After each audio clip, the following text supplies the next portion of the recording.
Every car that rolls into my shop has a story. Some are about love, some about loss, some about second chances, but every now and then, a car arrives that carries the weight of an entire family's history, a history of rivalry, resentment, and a legacy that tore them apart. A few months ago, that car was a 1970 Plymouth Barracuda, a Hemi Cuda to be exact, and it belonged to two brothers, or what was left of their relationship, Mark and Scott Miller. They didn't arrive together. They arrived separately, each with their own version of the story, each with their own claim to the car, and each with a heart full of bitterness. This wasn't just about fixing an engine. It was about fixing a family that had been broken for decades. This is the story of a legendary muscle car that became both the symbol of a devastating rivalry and the unlikely key to unlocking forgiveness. It's about two brothers, a father's legacy, and the painful truth that sometimes the things we fight for the most are the very things that can bring us back together. My name is Dave Richardson, and this restoration taught me that the loudest engines often hide the quietest heartaches. If you've ever had a family rivalry, or if you believe in the power of forgiveness and second chances, hit that like button right now. Share this video with someone who needs to hear it, and subscribe because every week I share true stories about cars, family, and the moments that change everything. Now let's get into the story of Mark, Scott, and the Hemi Cuda. The Barracuda arrived on a flatbed, just like many of the classics that come through my doors. But this one felt different. Even under a thick layer of dust and neglect, you could tell it was special. A 1970 Plymouth Hemi Cuda, lemon twist yellow, one of only a handful ever made. It was a legend even in its sorry state. The paint was faded, the interior ripped, and the engine, though still there, looked like it hadn't run in decades. A few days later, a man named Mark Miller walked into my office. He was in his late 50s, impeccably dressed, but with a tension in his shoulders that spoke volumes. He introduced himself, and then, without much preamble, he started talking about the car. "That Cuda," he began, his voice tight. "It belonged to my father, Robert Miller. He bought it brand new in 1970. It was his pride and joy, his trophy. He loved that car more than anything." Mark told me about his father, Robert, a self-made man, tough, driven, who built a successful construction business from nothing. Robert had two sons, Mark, the older, responsible one, always trying to please his father, and Scott, the younger, wilder one, always pushing boundaries. The Cuda was Robert's obsession. He'd spend hours in the garage, polishing it, tuning it, taking it to local drag races, and he'd always take Mark with him. Mark, the dutiful son, would hand him tools, learn about the Hemi engine, dream of the day the car would be his. "My father always told me," Mark recounted, his eyes distant, "that the Cuda would be mine someday. That I was the one who understood its power, its legacy." Scott just saw it as a toy, something to show off. Scott, according to Mark, was always jealous. Jealous of Mark's grades, Mark's work ethic, Mark's favored status with their father. The Cuda became the ultimate symbol of this favoritism. Robert would let Mark drive it on special occasions, but Scott was rarely allowed near it.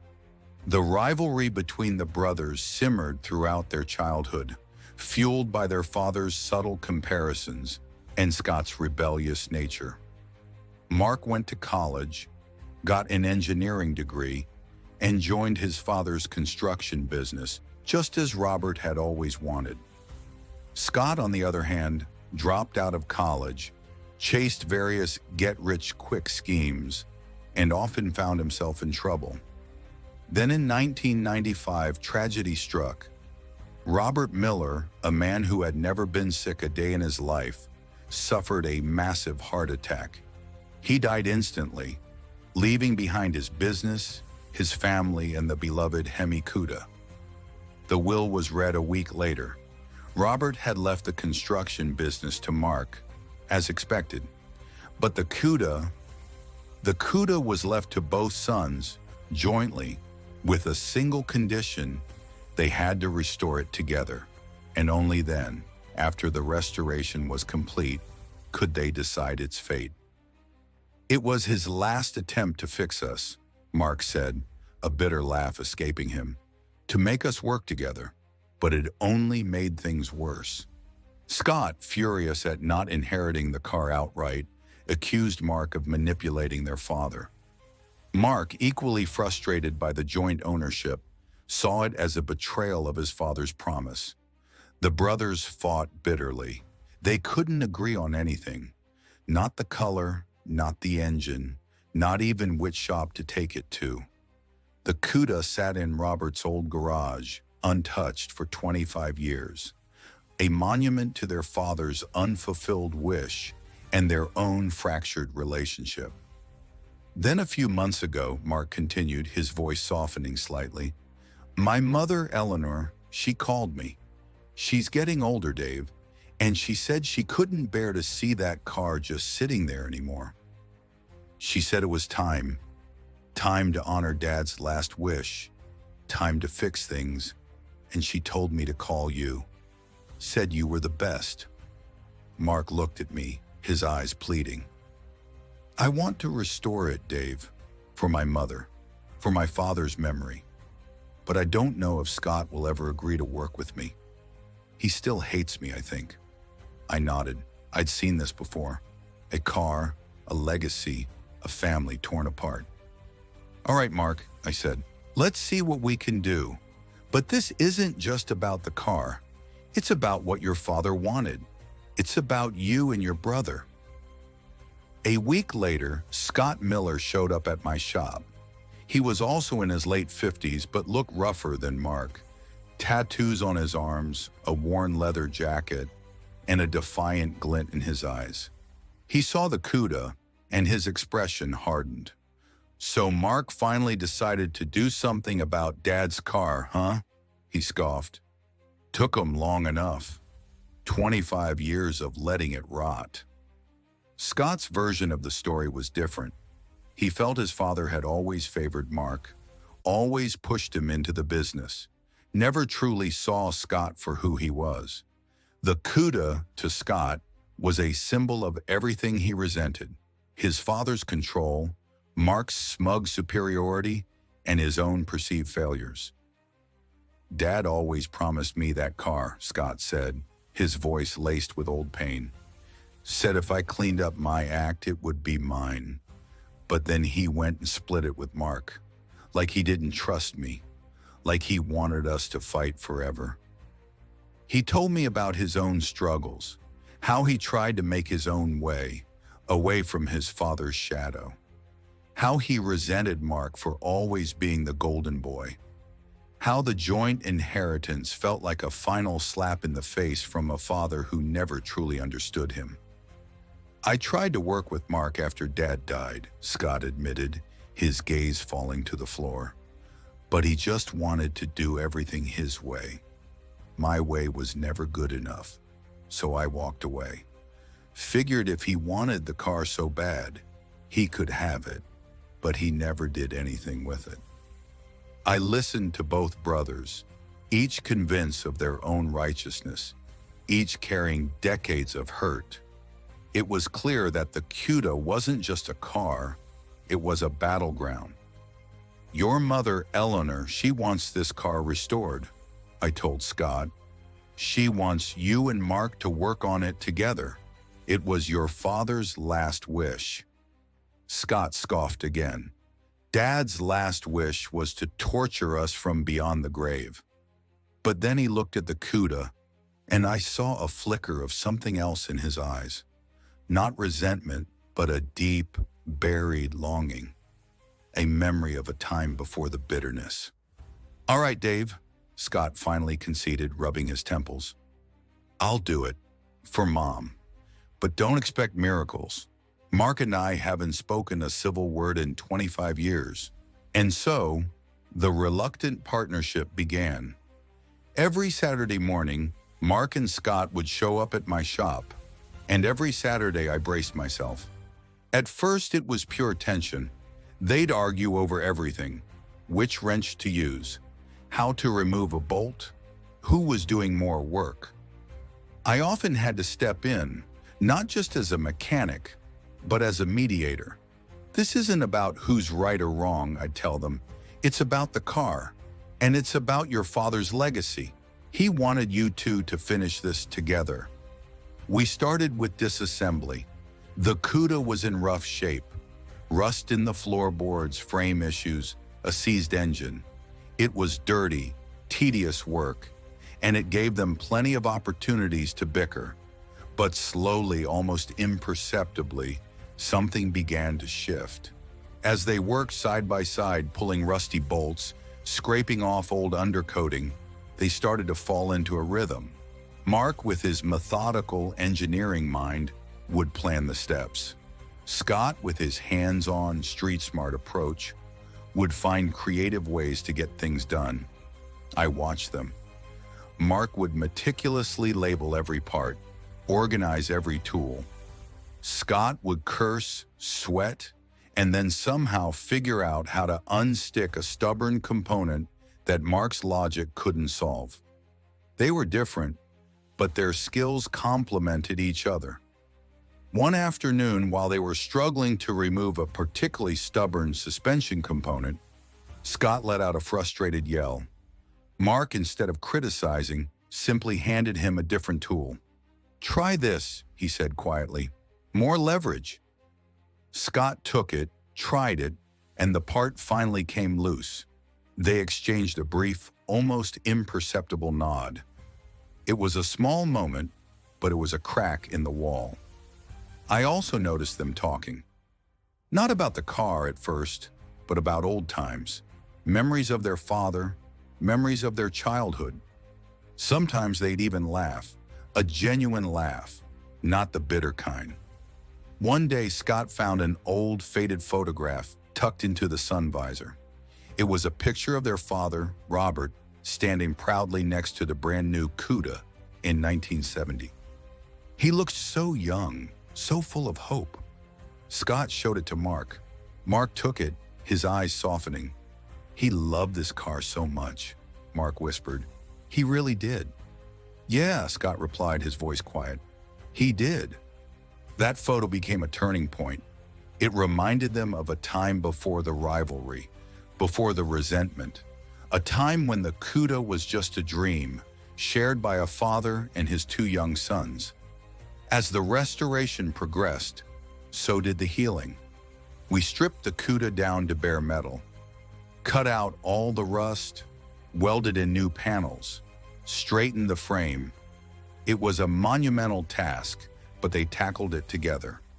Mark, the engineer, meticulously researched original parts, ensuring every detail was period correct. Scott, the hands-on guy, spent hours sanding, grinding, and prepping the body for paint. He had a natural eye for lines and curves, a skill Mark openly admired. The biggest challenge was the engine. The original 426 Hemi was seized. We had to completely rebuild it. And this is where the real work, the emotional work, began. I taught them both how to disassemble the Hemi. Every piston, every rod, every valve. As they worked, I heard them talking, not arguing, but sharing. One day while cleaning the cylinder heads, Scott looked at Mark. "You know," he said, "Dad always told me I was reckless, that I'd never amount to anything, that you were the one who'd carry on his legacy." Mark stopped working, looked at his brother. "He said that to me too, Scott. He said I was too rigid, too focused on rules, that you had the fire, the passion he used to have. He always compared us. Always." Scott's eyes widened. He did? Yeah, Mark confirmed. He wanted us to be a team. He just had a terrible way of showing it. He thought by pushing us, by making us compete, we'd both become stronger. He didn't realize he was just driving us apart. It was a revelation, a shared understanding of their father's flawed intentions, a moment of clarity that cut through decades of resentment. Their father hadn't favored one over the other. He had simply tried to motivate them in his own misguided way. From that day on, their dynamic changed completely. The arguments stopped. The cooperation became genuine. They started treating each other not just as partners on a project, but as brothers. We sent the Hemi block out for machining. When it came back, we rebuilt it together. Mark meticulously measured clearances, ensuring everything was perfect. Scott, with his strong hands, torqued down bolts, installed components with a surprising gentleness. When that Hemi engine was finally complete, sitting on the stand, gleaming and ready, they both just stared at it. Not with pride in their individual work, but with a shared sense of accomplishment. Dad would have loved this, Scott said, his voice thick with emotion. He would have, Mark agreed, a rare, soft smile on his face. He would have been so proud of us. The Cuda was painted lemon twist yellow, its original, vibrant color. Scott did most of the prep work, ensuring a flawless surface. Mark handled the final detailing, making sure every stripe and emblem was perfect. When the car was finally reassembled, engine installed, interior restored, and sitting under the shop lights, it was breathtaking. A true masterpiece. More than just a car, it was a symbol of their reconciliation. Then came the day of the reveal. We planned it for Eleanor, their mother. She hadn't seen the car since it was first brought to my shop.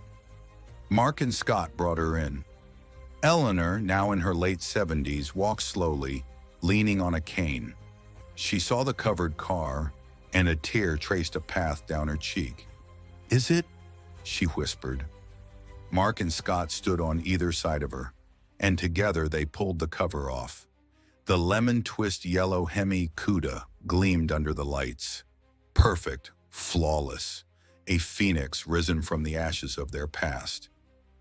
Eleanor gasped. Her hands flew to her mouth. She walked around the car, touching the paint, running her hand over the hood. Her eyes were wide with wonder, and then with tears.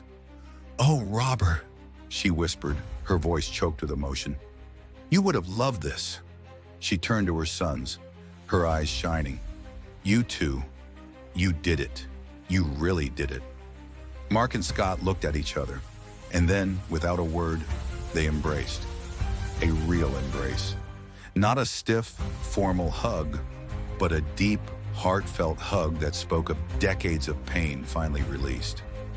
"I'm sorry, Mark," Scott mumbled into his brother's shoulder, "for everything, for all the years." "Me too, Scott," Mark replied, his voice cracking. "Me too. I should have tried harder, should have understood." Eleanor watched them, tears streaming down her face, a radiant smile breaking through. "Your father would be so proud," she said, "not just of the car, but of you two, together." I stood back watching the scene unfold. A mother's dream fulfilled, two brothers finally reunited, and a legendary Hemi Cuda gleaming in the center of it all, a testament to the power of forgiveness. That day we took the Cuda for a drive. Mark was behind the wheel, Scott in the passenger seat, Eleanor in the back, beaming. I followed in my truck, just watching them. They drove past their old family home, past the construction sites their father had built, past all the places that held their shared history. And for the first time in decades, that history felt whole again. Mark and Scott now run their father's construction business together. Mark handles the planning and engineering. Scott manages the on-site operations. They're a formidable team, just as their father had always envisioned. They even bought a second CUDA, a challenger, to restore together, just for fun. No rivalry, just shared passion. Eleanor, their mother, now drives the Hemi CUDA every Sunday. Not to show off, but to feel her husband's presence, to remember the dreams they once shared, and to celebrate the family he left behind. She even takes it to local car shows, with Mark and Scott proudly by her side. I've been a mechanic for 30 years, and I've learned that cars are never just metal and oil. They're vessels for human stories. They carry our dreams, our regrets, our hopes. The yellow Camaro taught me about redemption across generations. The silver Corvette taught me about love that survives death. The orange Charger taught me about forgiveness between brothers.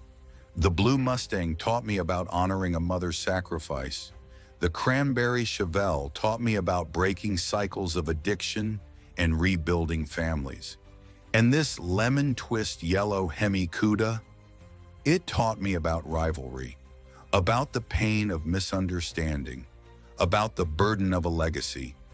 But most importantly, it taught me about the profound power of forgiveness. That even after decades of bitterness, love can still find a way to heal. That a father's flawed intentions can, in the end, lead to a beautiful reconciliation. Mark and Scott could have let that car sit and rot forever, a symbol of their unresolved conflict. But they didn't. They chose to face their past, to work through their pain, and to honor their father's true wish. Not just for the car to be restored, but for his sons to be restored to each other. And in doing so, they found something far more valuable than any rare muscle car. They found their brotherhood again. They found peace. They found a way to truly honor their father's legacy, not by fighting over it, but by building it together. The Hemi CUDA sits in Eleanor's garage now, gleaming, perfect, a testament to a family that chose to heal. And every time I see it, I remember the two brothers, their clenched jaws, their bitter words, and the slow, painstaking process of turning that resentment into understanding. Because that's what we do here. We don't just fix cars. We create the space for healing, for reconciliation, for redemption, for families to come back together, for friendships to be restored, for people to become who they're meant to be, one bolt at a time, one story at a time, one lemon twist yellow Hemi CUDA at a time. And I wouldn't change a thing. If this story moved you, if you've ever struggled with family rivalry, or if you believe in the incredible power of forgiveness, I need you to do something right now. Hit that like button, because these stories need to be told. People need to know that even the deepest wounds can heal, that legacies can be built, not just inherited, that it's never too late to reach out to someone you've lost. Subscribe to this channel. Every week I share true stories about cars, family, forgiveness, and the moments that change everything. These aren't just car stories. They're human stories, and they matter. Leave a comment. Tell me your story. Have you reconciled with a family member after years of silence? Have you found healing through a shared project? I read every single comment, and your story might be the next one I tell. This is Dave Richardson, and I'll see you next week with another story, another car, another life changed, because that's what we do here. We restore more than engines. We restore hope, one story at a time.